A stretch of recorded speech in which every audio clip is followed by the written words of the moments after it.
Padre, Señor, son tiempos duros, tiempos difíciles, no solamente por las cosas físicas que se ven, las cosas del mundo, Señor, sino las que no se ven, las inmateriales, las sobrenaturales. Pedimos, Padre, por ese corazón y ese espíritu de cada uno de tus hijos, para que se mantenga en ti, Señor, a pesar de todo lo que se ve, a pesar de todos los ataques y a pesar de el enfriamiento que tú profetizaste en tu palabra, Señor.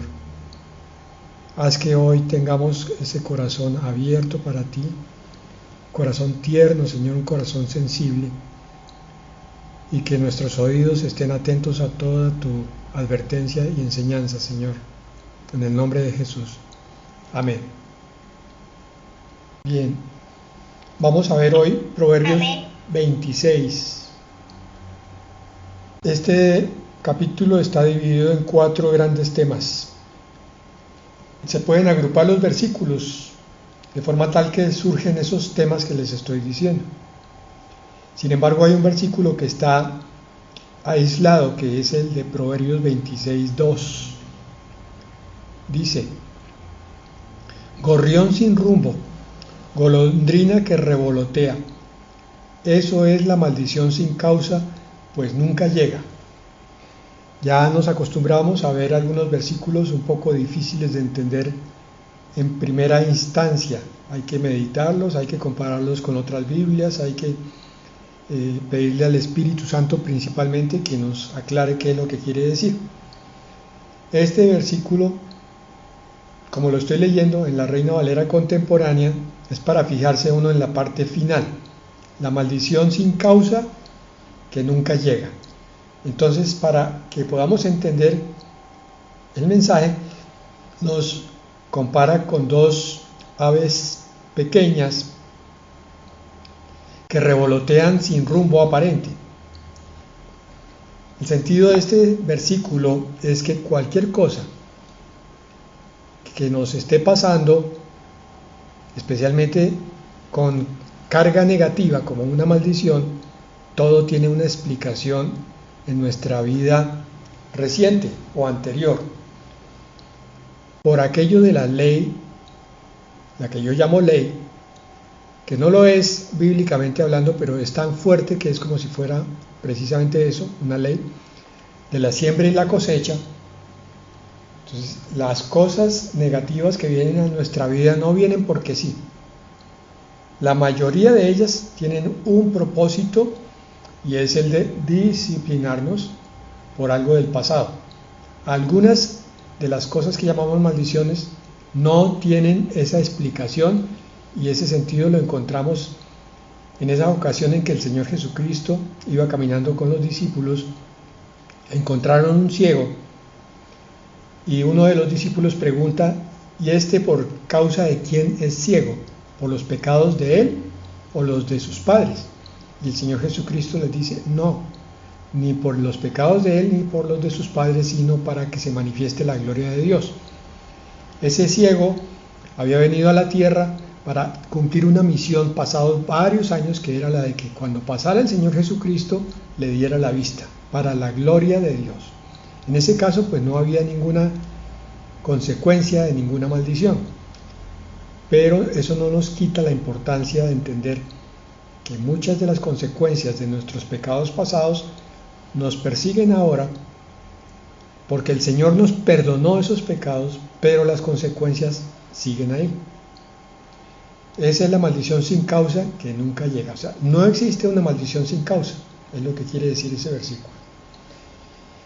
De ahí en adelante, volvemos al versículo 1 de Proverbios 26 y vamos a arrancar con el tema que está al final de ese versículo, el necio.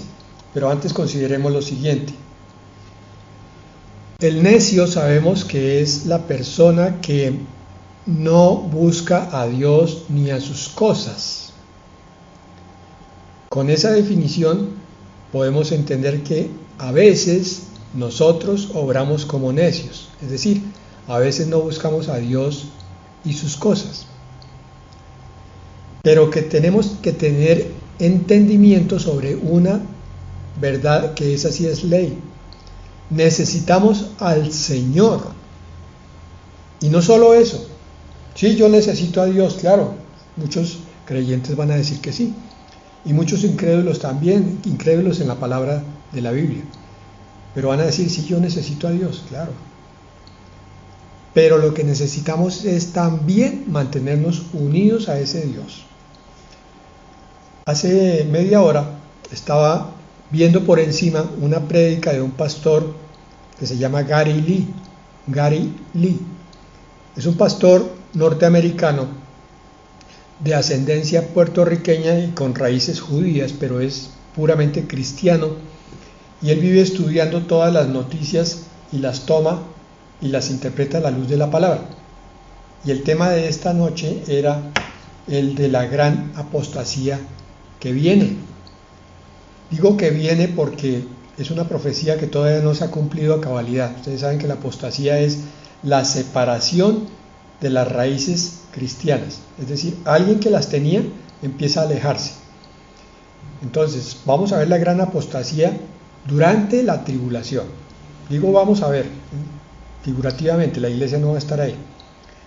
Pero la gran apostasía no va a empezar como un terremoto de un momento a otro, sino que ya tiene agitaciones muy fuertes. Lo mismo que en un terremoto, a veces hay pequeños temblores que empiezan a aumentar de intensidad para avisar que algo grande viene. En este momento, por causa de la pandemia, por causa del cierre de tantas iglesias, eso le ha caído como anillo al dedo a muchos cristianos que han terminado por apartarse del camino del Señor.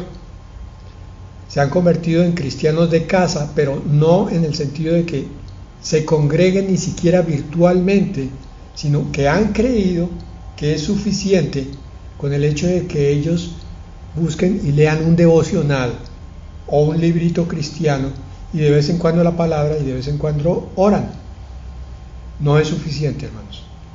Es necesario reunirnos alrededor de la palabra como grupo, como cuerpo de Cristo, para que entonces la cabeza sea la que nos transmita los impulsos que necesitamos para saber hacia dónde vamos. Eso está en Juan 15, el pasaje de la vid verdadera, en los versículos 4 y 5. Voy a leer en la traducción en lenguaje actual. Versículo 4. Si ustedes se mantienen unidos a mí, yo me mantendré unidos a ustedes, dice el Señor Jesucristo. Ya saben que una rama no puede producir uvas si no se mantiene unida a la planta. Del mismo modo, ustedes no podrán hacer nada si no se mantienen unidos a mí. El Señor nos muestra una de las más grandes enseñanzas del Nuevo Testamento, de la Escritura, que es el hecho de que para poder vivir la vida cristiana necesitamos estar unidos, como pegados, como lo está una rama de una mata, de un tronco de vid, completamente unida a él para recibir de ese tronco la savia que le lleva todos los nutrientes que necesita la rama para producir el fruto. El fruto en la vida es la uva, pero en la vida espiritual es el amor, el gozo, la paz, la paciencia, el fruto del Espíritu. Un cristiano que de vez en cuando lee la palabra no está unido al Señor, y un cristiano que de vez en cuando se congrega y que toma solamente una parte del mensaje y no toma el resto, no es un cristiano que esté unido al Señor. Esa gran apostasía de la que yo hablaba ya empezó. Los corazones de muchos cristianos están enfriados hacia las cosas de Dios. Están creyendo que con solamente unas dosis mínimas pueden mantenerse firmes en Cristo. Y eso no lo dice el versículo 4. El versículo 5 dice: el discípulo que se mantiene unido a mí y con quien yo me mantengo unido es como una rama que da mucho fruto. Pero si uno de ustedes se separa de mí, no podrá hacer nada. Más que claro, yo no puedo vivir sin Cristo la vida cristiana. Muchos creen que solamente por hacer algunas pequeñas cosas ya son cristianos. No lo son. El ser cristianos implica varias cosas y no una de ellas. Es leer la palabra porque es el alimento, es el pan del cielo. Es ir a la presencia de Dios porque es alimentarme de Él. Y es ser discípulo unido a la vid para poder estar firme. Esta apostasía que está descrita aquí, esto es una advertencia para todos y cada uno de nosotros. ¿Advertencia de qué? Yo ya les he dicho varias veces que existe como una atmósfera espiritual, como un peso sobre cada vida de cada creyente. Un peso en el sentido de que hay como aburrimiento, hay pereza, hay falta de entendimiento, falta de captación, falta de sensibilidad, o sea, indolencia hacia la palabra que se predica. Un pastor se toma el trabajo de predicar después de preparar el tema. Lo primero que hace es ir a la presencia del Señor para saber de Él qué es el tema que tiene que predicar. Inclusive yo, viendo el capítulo 26 de Proverbios, tengo que preguntarle al Señor cuál es la orientación que Él le quiere dar. Por eso estamos hablando de la apostasía en pleno Proverbios 26. Porque el Señor entonces muestra, y les decía que es una señal con ese pastor Gary Lee, entender que estamos propensos a caer en cualquier apostasía si no nos mantenemos firmes. Ahora, ¿cómo se manifiesta esa apostasía? Pues hermano, tú de pronto te conectas a una red cualquiera, consigues una predicación cualquiera y crees que con eso estás haciendo todo, pero en realidad tu corazón está lejos, no está sintonizado con la palabra que el Señor te está transmitiendo a través de esa predicación. Estás como duro, en tu corazón no sientes nada hacia esa palabra, no te conmueve, no te toca, no te agita, no te sacude. Y una vez termina esa predicación, tú te desconectas y no te acuerdas ya de nada de lo que se te dijo. Yo no estoy hablando solamente de esto, estoy hablando de cualquier predicación que tú oigas en internet. Si eso es así, imagínate lo que significa retomar la vida cristiana como la teníamos hace 2 años. Tomar el esfuerzo de vestirse uno para ir a un culto, entrar a una iglesia después de haber caminado un tiempo o haber manejado su vehículo o haber cogido un transporte para llegar, sentarse y oír. Yo diría que muchos cristianos en este momento están rogando porque no se abran iglesias, porque ya se acomodaron en el sentido de que solamente es prender un aparato y oír una predicación. Eso no sería tan grave. Si nos mantenemos en el espíritu no es tan grave. El problema es que nos emperecemos, no solo físicamente, sino espiritualmente. Y entonces, ya no queremos volver a la iglesia presencial, suponiendo que algún día se pueda hacer, cosa que veo bastante difícil, porque el Señor ha permitido esto ya por 2 años para probar cada corazón, para probar quién es quién y quién quiere buscar a Dios por encima de todas las cosas, por encima de que ya no hay iglesia presencial, que ya no hay un pastor cercano. Está tocando a cada puerta y diciéndole, ¿y tú qué vas a hacer si las cosas siguen empeorando? Si en algún momento no hay internet y ya no vas a poder oír predicaciones de la red, ¿qué vas a hacer? ¿Te vas a pagar otro poco más? Y si llega la persecución y cogen las Biblias y las queman todas, ¿qué vas a hacer? ¿Te vas a pagar otro poco más? Solo el verdadero cristiano va a decir, Señor, yo me mantengo unido a Jesucristo, que es el que me da la savia mantiene vivo espiritualmente. Digo espiritualmente porque mantenerse físico, pues eso le corresponde a Dios, pero uno puede andar con un latido cardíaco y una respiración y andar muerto en el corazón y en el afecto. Por favor, hermanos, no se dejen apagar en el espíritu. Sacúdanse siempre que ustedes sientan ese peso de pereza, de indiferencia, de indolencia hacia la palabra. Sacúdanselo porque es una decisión que ustedes pueden tomar en cualquier momento. Dicen, no, Señor, no me dejes emperezarme, no me dejes enfriarme, no me dejes apartar. Entendí la palabra, Señor. Yo quiero estar unido a Cristo. La iglesia es parte del cuerpo de Cristo, pero no es Cristo todo. Yo puedo estar en una iglesia y no estar con Cristo. Entonces no se trata de la reunión de una predicación, sino del unir nuestro corazón con Cristo mediante la predicación y mediante la oración en cada casa. Espero que cada uno ya tenga establecido el tiempo y el sitio en el cual se reúne con el Señor allí en su casa, para tener esa unión con la vid verdadera. Decía que este tema tiene que ver con la necedad, porque el necio sabemos que es el que no busca a Dios. Proverbios 26:1 dice, no conviene la nieve en el verano, ni la lluvia en el tiempo de la siega, ni colmar de honores al necio. Y el versículo 8 dice algo parecido, atar la piedra a la honda, eso es el rendir honores a un necio. Vamos a hablar en los siguientes versículos del necio. Una característica del necio es que no se le puede elogiar, no se le puede ensalzar, porque ese necio va a responder con necedad. Aquí hay unos despropósitos. No sé si entienden lo que es un despropósito. Un despropósito es una cosa absurda. Entonces, es absurdo que haya nieve en el verano. Es absurdo que llegue la lluvia en el tiempo de la siega. La lluvia debe llegar en el tiempo de la siembra.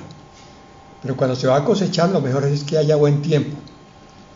Por esa razón, no conviene llevarle honores al necio.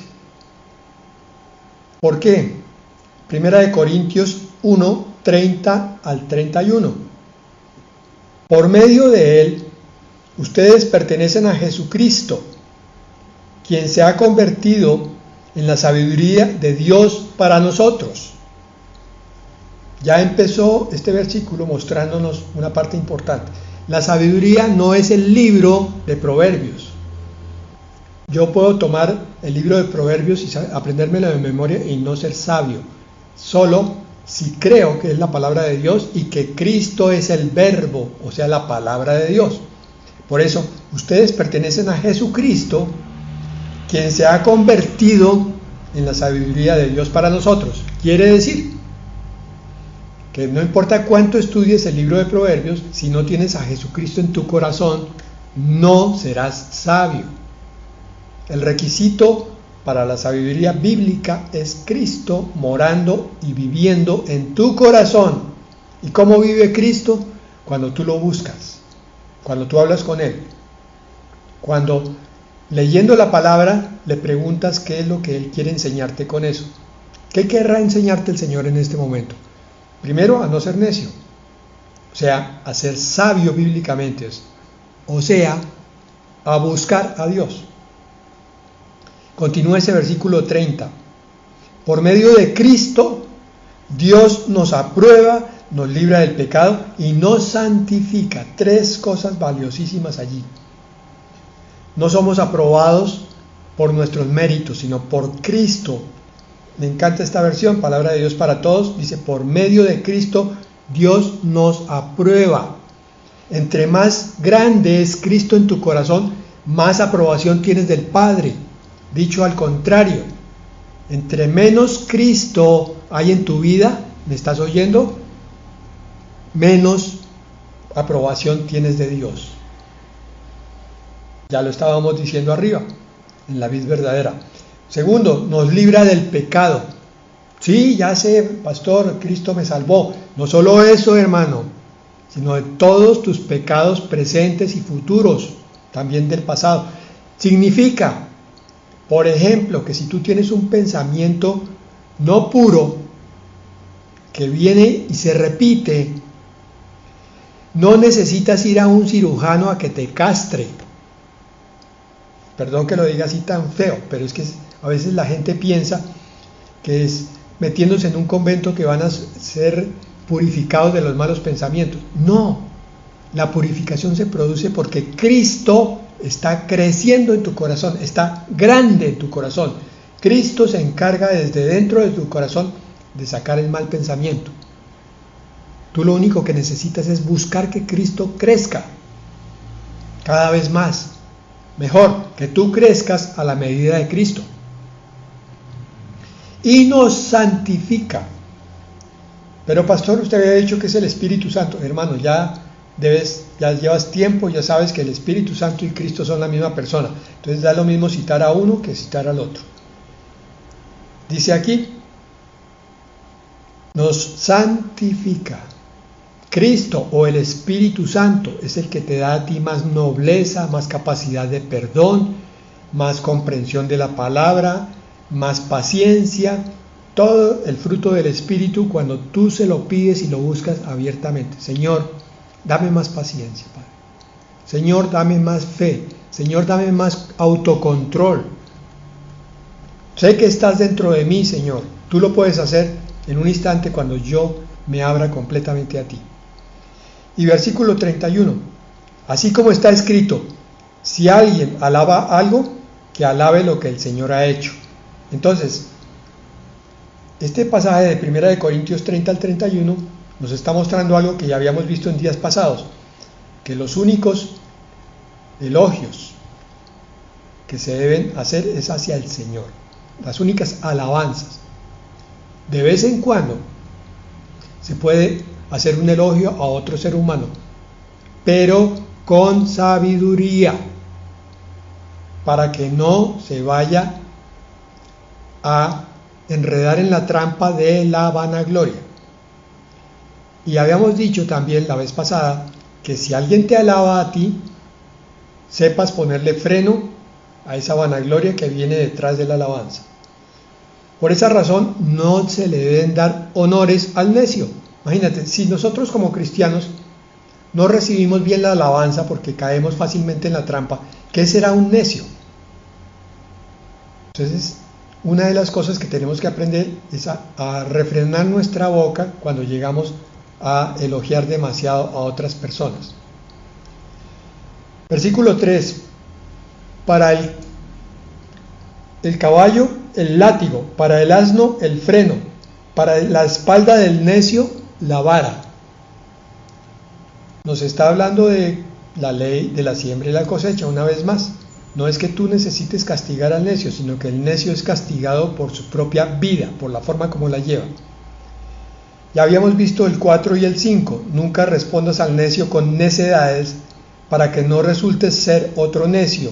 Y el 5, responde al necio conforme a su necedad para que no se crea demasiado sabio. Ya lo habíamos visto en dos, tal vez, reuniones anteriores. Saltemos al versículo 6.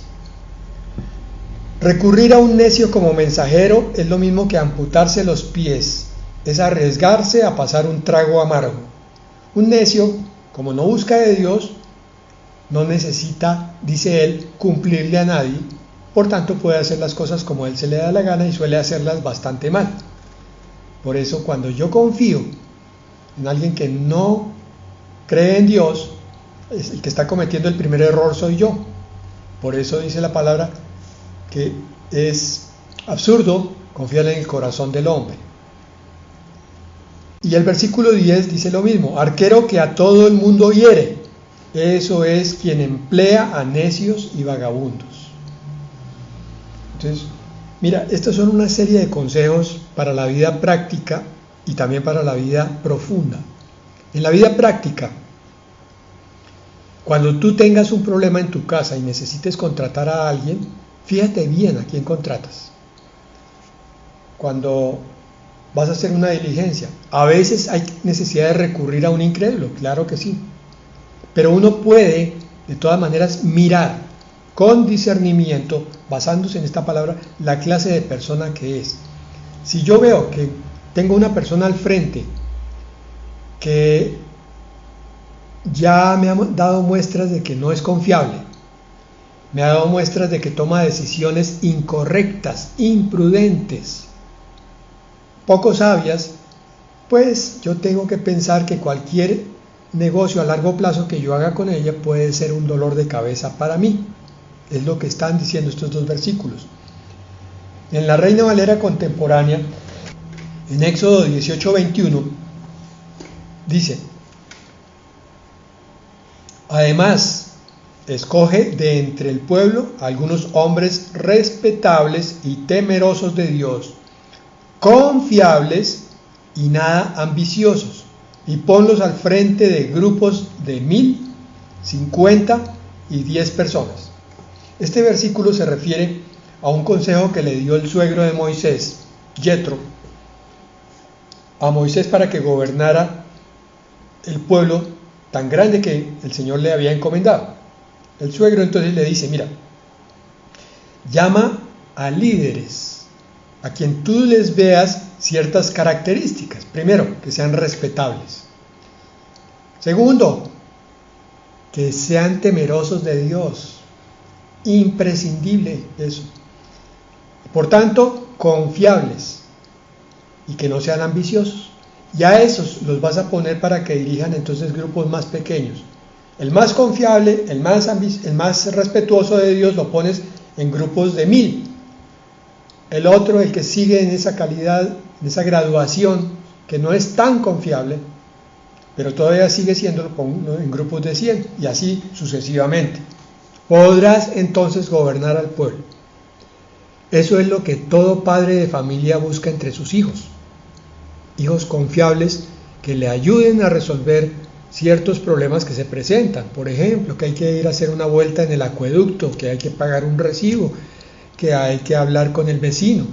Cuando el padre no da abasto, trata de cubrirse con los hijos. Qué tristeza es para un padre no poder contar con un hijo, o una madre con un hijo. En la iglesia ocurre lo mismo. El pastor siempre va a buscar personas confiables, temerosas de Dios, respetables y que no tengan ambiciones de este mundo, para ver cómo los va colocando en puestos donde se pueda descargar responsabilidades y empezar a hacer crecer la obra. Así es como crece una iglesia. Entonces, la iglesia se fundamenta en columnas. Las columnas son estos líderes confiables para que haya ese crecimiento. Pero grave cuando no se ven esas columnas, cuando no parece mostrar un crecimiento. La Biblia al día en Proverbios 13:17 dice: el mensajero malvado se mete en problemas, el enviado confiable aporta la solución. Miren, aquí hay un discernimiento. Entonces un padre, un pastor, un político va a buscar a un mensajero confiable que si tiene un problema lo soluciona, le ayuda de esa manera al que envía. En cambio el otro, el necio, no solo no cumple con la encomienda, sino que además seguramente puede meter en problemas al que envió la encomienda. El padre va a hacer lo mismo. A veces los hijos se preguntan: ¿pero por qué, papá, prefieres más a este que a mí? Si el padre es justo, puede ser esta una de las razones. Resulta que es que un hijo es más confiable que el otro. Y ustedes ya saben el versículo que a mí me encanta citar con frecuencia: bien, buen siervo y fiel. Sobre poco has sido fiel, sobre mucho te pondré. El Señor siempre está mirando las pequeñeces.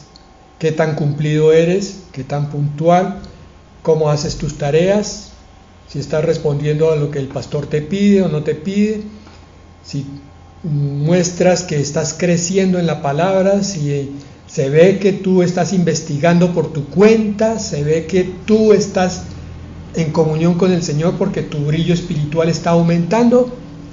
Se nota, como en Moisés. ¿Se nota que estás creciendo? Todo eso busca el pastor, todo eso busca el padre de familia, todo eso busca el gerente de una empresa. A veces la gente no entiende, pero es que solamente me agobia con tareas y tareas y tareas. De pronto es que está confiando en ti y está queriendo ver cómo te desempeñas en esas tareas. Si sales adelante, con seguridad que te va a honrar. Pero el necio solo quiere su comodidad, su egoísmo, entonces no se va a incomodar con nada, no importa si es una empresa, si es una familia, si es una iglesia, y por tanto siempre vive rezagado y escondiéndose. Versículo 7. Piernas tullidas que penden inútiles. Ese es el proverbio en la boca del necio. Y Proverbios 26:9.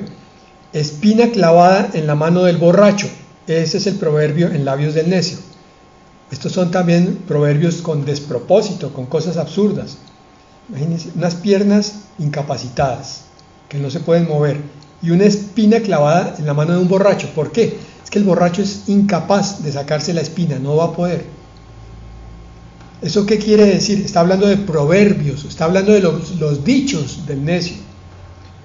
Miremos 1 Corintios 1, 18 al 21. Con toda seguridad que vamos a hablar de sabiduría, porque el proverbio en la boca del necio es un despropósito, es un absurdo.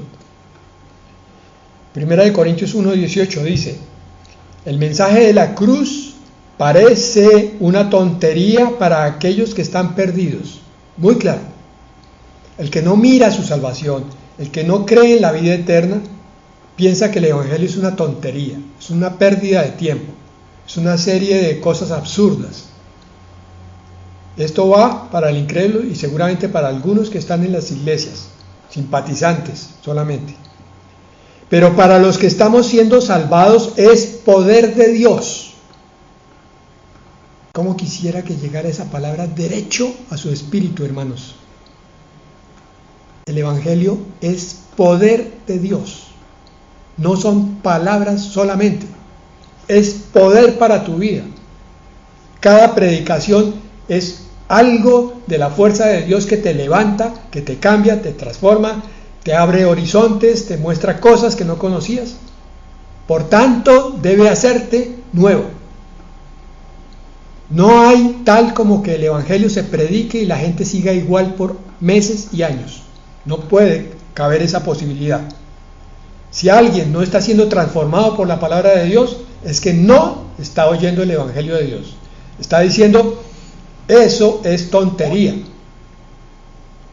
Versículo 19. Como está escrito, destruiré la sabiduría de los sabios y confundiré el entendimiento de los inteligentes. Este es el secreto de lo que pasa. La palabra de Dios entra directo a las razones, a los argumentos, a las mentiras, a las medias verdades que traemos del mundo y nos quita esa supuesta sabiduría que traíamos, ese supuesto entendimiento o inteligencia que teníamos. El Señor nos muestra que no, que somos ignorantes de todo. Cuando uno es un creyente sincero y entendido, se da cuenta que no conocía ni a Dios, ni al universo, ni a los demás, ni a sí mismo. Nada. Por eso el buen creyente empieza desde cero, se da cuenta que tiene que arrancar. Nadie sabe nada como debiera, está escrito. En otra parte dice, si alguien se cree sabio, hágase ignorante. Quiere decir, empiece de ceros, tome la verdad, borre los anteriores conceptos y no ponga a discutir sus conceptos con la palabra de Dios. Pero muchas vidas cristianas son como una eterna discusión, ¿no? Viene la predicación, viene la enseñanza y aquí el creyente empieza a discutir. Ay, es que eso no me parece, es que esto no está bien, es que tal vez no, es que sí sé cuándo, es que... Eternos discutidores con la palabra de Dios. ¿Y qué se ve? Falta de crecimiento, atrofia, enanismo espiritual, infantilismo, inmadurez. Versículo 20. ¿En qué queda el filósofo? ¿Cómo queda el experto en la escritura? ¿Dónde está el intelectual que discute sobre los asuntos de este mundo? Dios ha convertido en tontería la sabiduría de este mundo. Yo no creo que debiera existir ningún cristiano íntegro y comprometido que todavía pensara que el mundo le dice algo de verdad. Ningún cristiano entendido que todavía dijera, sí, es que allá afuera me enseñaron esto y eso es verdad. Porque un cristiano que ha captado el sentido de esta palabra sabe que solamente de Dios proviene la verdad y que del mundo, por estar bajo el maligno, proviene toda mentira. Por tanto, si le hacen propaganda sobre ciertas cosas, le dicen que hay una enfermedad terrible que está entrando en todas las casas, entonces primero tiene que percatarse de si está entrando en todas las casas, pero también tiene que percatarse de si es una enfermedad tan terrible como le dicen, que es tan mortal. Segundo, que es que hay un remedio que es efectivísimo, que ahora están colocando, regalando en todas partes y hasta ofreciendo hamburguesas por eso. Entonces uno tiene que decir, oiga, ¿cómo así? ¿Será verdad? ¿O será que yo me pongo a investigar si es verdad lo que me dicen allá para saber qué tengo que hacer? Hay muchos cristianos que están cayendo en esa trampa, están llenos de miedo porque hay una enfermedad terrible y están acudiendo en masa a ese remedio porque es la solución. Y se les olvidó toda la palabra y se les olvidó el poder de Dios, se les olvidó la fe en Dios. Versículo 21. El mundo en su propia sabiduría no conoció a Dios, así que Dios en su propia sabiduría prefirió salvar a los que creen por medio de la tontería del mensaje que anunciamos. Ciertamente, hermanos, entre más creemos en el poder de Dios, más tontos nos van a llamar en el mundo. Eso es lo que dice este versículo. Más locos, más fanáticos, más cerrados. Y por eso es que va a venir la persecución contra los cristianos, porque los que quieren gobernar este mundo conforme a los principios de este mundo, ven que la verdad de Dios se les opone, que los cristianos se les oponen, que los cristianos dicen no, así no es, que los cristianos dicen esta es la palabra de Dios, Dios enseñó esto, así no es. Entonces ellos dicen, los cristianos nos torpedean todo lo que proponemos, que el dinero universal, que el gobierno universal, no lo torpedean, hay que acabar con los cristianos. Ahí es donde va a arrancar la persecución, de hecho ya arrancó. Ya en Canadá no dejan predicar, no falta, dentro de poco aquí ocurra lo mismo. Nosotros en Latinoamérica siempre vamos un pasito atrás. Hemos creído que eso es una maldición, pero espiritualmente es una bendición. Primero podemos ver lo que pasa en los que se creen sabios, el mundo supercivilizado de las naciones del primer mundo, dicen ellos. Y terminamos con 3 versículos rápidamente para acabar con el tema. Perro que vuelve a su vómito. Terrible, ¿no? Eso es el necio que repite su necedad.